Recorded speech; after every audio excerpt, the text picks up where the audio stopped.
Right, February 2013, question 10. Given f of x equal negative x cubed minus x squared plus x plus 10, write down the coordinates of the y-intercept of f.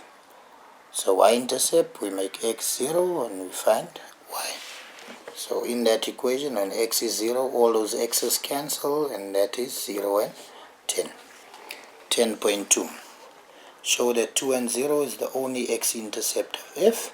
So they've given us one factor, which is x minus 2. Alright? So that's what's given to us. Negative x cubed minus x squared plus x plus 10 equal to 0. So we can factorize.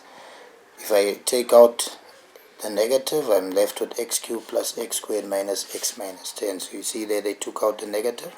So now x times x squared gives me x cubed. Right? Minus 2 times 5 would give me minus 10.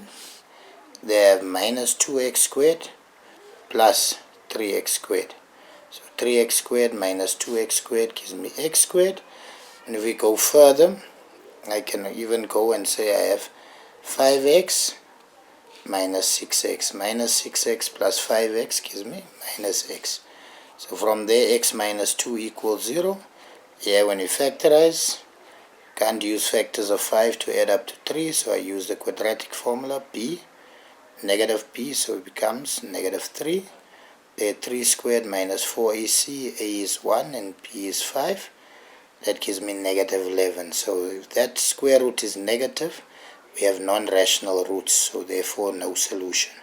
So therefore the only x-intercept is x equal to 2. Alright. 10.3. Calculate the coordinates of the turning points of f, or stationary points. So now we have to find the first derivative, make it equal to 0, solve for x and put back in the original equation. So there, that's the equation. First derivative of that will become 3x squared plus 2x minus 1. Right? Or what the negative, minus 3x squared minus 2x plus 1.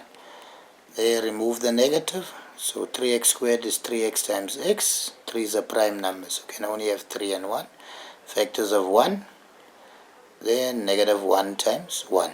So it gives me minus x plus 3, gives me positive 3x, right? So there, so that's positive 2, that's positive 3, and that's negative 1.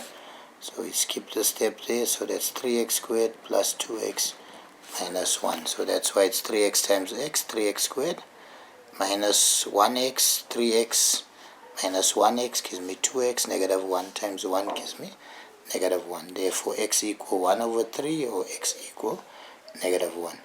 Put it back in the original equation given, this one here.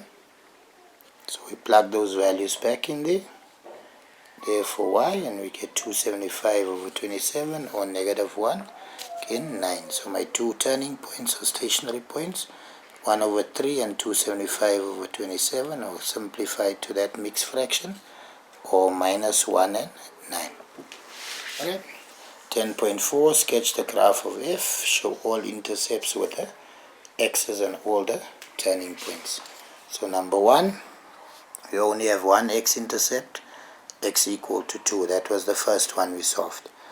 Then we solved the two turning points, which was 1 over 3, 0,33, and 10 and 5 over 27, 10 and 1 over 19.